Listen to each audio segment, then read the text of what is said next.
The city of Washington, D.C. buzzed with a peculiar tension that seemed to wrap around the towering monuments and sprawling government buildings like a thick fog. Beneath the surface of this bustling capital, a storm was brewing, one that Elon Musk had orchestrated with the precision of a master conductor. His latest invention, a groundbreaking neural interface, promised to revolutionize humanity's relationship with technology, but it came with a price that only he was willing to pay. Elon stood in the heart of the Oval Office, flanked by the president and a cadre of advisors, all of whom wore expressions ranging from curiosity to unease. The flicker of fluorescent lights overhead cast an unnatural glow on the polished wooden desk, where a sleek prototype of the neural device lay, its surface shimmering like a promise. "This is the future," Elon declared, his voice steady, almost hypnotic. He leaned forward, the weight of his ambition palpable in the air. "Imagine a world where we can connect directly with our devices, where thought becomes action in an instant. Or a world where you control every thought," a skeptical advisor interjected, crossing his arms. "What safeguards do we have against that?" Elon straightened, meeting the man's gaze with an intensity that cracked like static electricity. "It's about enhancement, not control. Humanity has always pushed the boundaries of what's possible. This is evolution." The room fell silent, the tension thickening. Outside, the distant wail of sirens and the chatter of passers-by filtered through the windows, a stark reminder of the chaos that had erupted over the last few months. Protests had surged, fueled by fears of technological overreach and the potential for Musk's invention to be weaponized. "People are scared, Elon," the president said, his voice a low rumble. "They think you're trying to take over the world." "Elon Musk, world domination," he mused, a hint of sarcasm lacing his tone. "I'd make a terrible dictator. I don't even like ordering takeout." A nervous chuckle rippled through the advisors, but the seriousness of the situation loomed large. The president leaned back in his chair, a contemplative frown carved into his features. "You need to reassure them. Show them this isn't a method of control, but a path to liberation." "Liberation?" Elon scoffed, running a hand through his tousled hair. "How do you liberate a species that refuses to evolve? They cling to their ignorance like it's a life raft." "Maybe you need to show them the raft is sinking," the president countered, his voice firm. "You need allies, not enemies. This won't be accepted unless they trust you." Elon's brow furrowed. Trust was a currency he had never taken seriously, but perhaps it was time to change that. He needed to appeal to the masses, to make them see the potential rather than the peril. But how? "Perhaps a demonstration," he murmured, half to himself. "A live showcase. Let them see what it can do." "Are you out of your mind?" one advisor gasped. "You're talking about exposing yourself to potential disaster. Or potential salvation." Elon shot back, his voice rising. "This is the moment that defines us. I won't hide in the shadows while the world crumbles. I'll show them what we can achieve together." Days blurred into nights as preparations for the demonstration escalated. Elon worked tirelessly, surrounded by engineers and scientists, the hum of machinery blending with the chatter of ideas. The neural interface took shape, a sleek helmet adorned with intricate wiring and glowing nodes, each representing a different function. On the day of the demonstration, the atmosphere crackled with anticipation. A crowd gathered outside the National Mall, their faces a mix of skepticism and curiosity.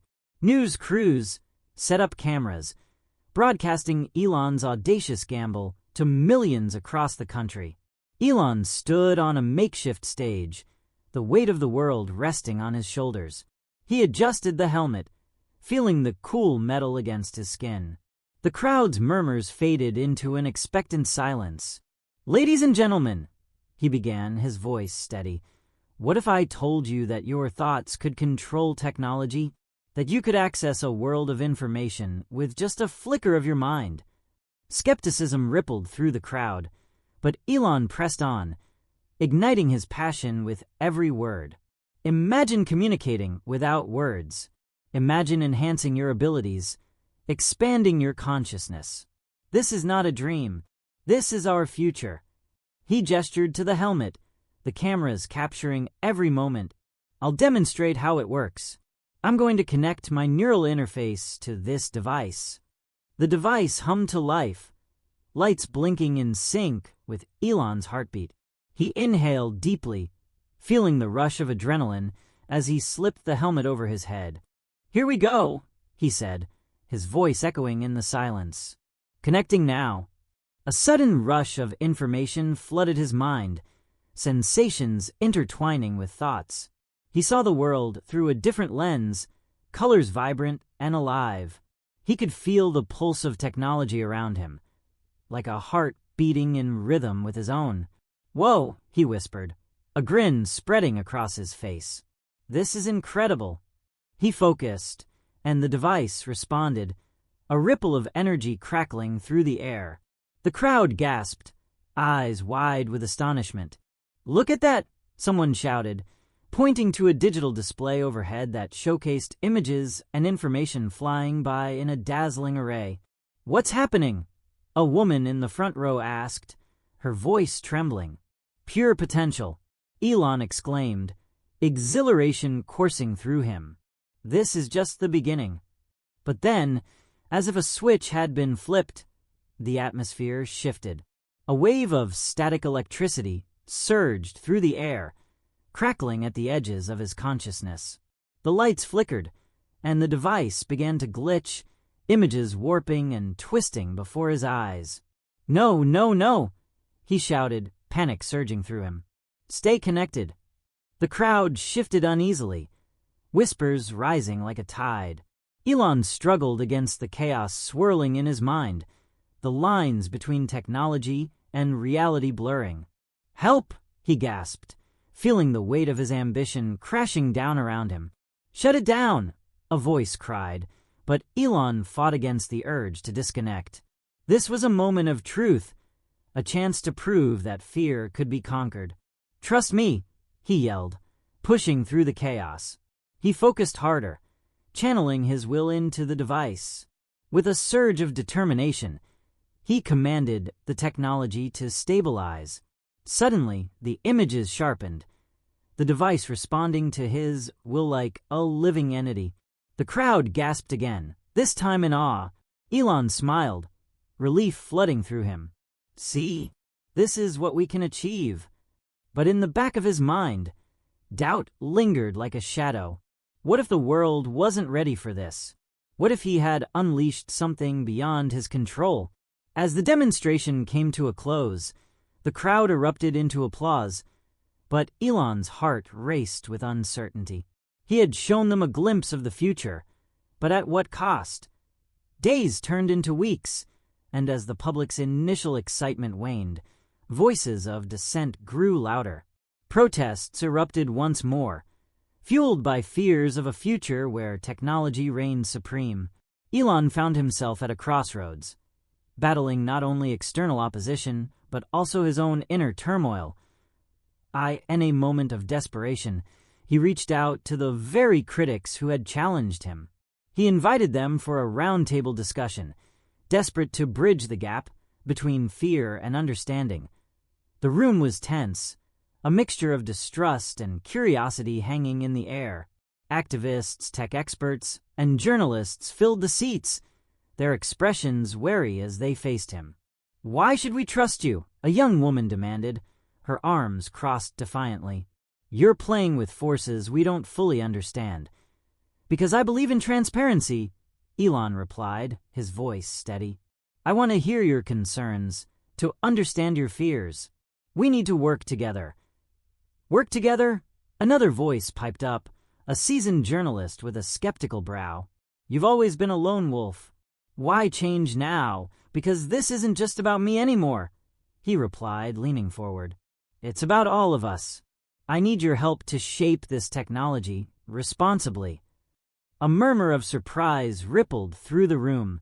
Slowly, the walls of distrust began to crack. What if we could collaborate on ethical guidelines? Elon suggested, his voice gaining momentum. Let's create a framework that prioritizes safety and inclusivity. I want to ensure we don't repeat the mistakes of the past. The room buzzed with conversation, ideas sparking like electricity. As discussions unfolded, Elon felt a flicker of hope ignite within him. Perhaps this was the path forward, a way to unite rather than divide. Weeks of collaboration led to a groundbreaking agreement, one that would establish a board of ethical oversight for the neural interface technology. It was a compromise, a chance for Elon to prove that he could wield power responsibly. On the day of the announcement, the atmosphere in the press room was electric. Cameras flashed, and reporters jostled for position as Elon stepped up to the podium, flanked by members of the newly formed board. "This is a new beginning," he declared, his voice resonating with conviction. "Today, we take a step toward a future where technology serves humanity, not the other way around." The applause was thunderous, a wave of relief washing over him. He had faced the storm and emerged not as a conqueror, but as a collaborator. As the cameras clicked and the crowd cheered, Elon felt a sense of completion settle within him. He had navigated the treacherous waters of power, money, and technology, and emerged with a renewed sense of purpose. In that moment, he realized that true power lay not in control, but in connection between people, between ideas, and between the future he envisioned and the humanity he served.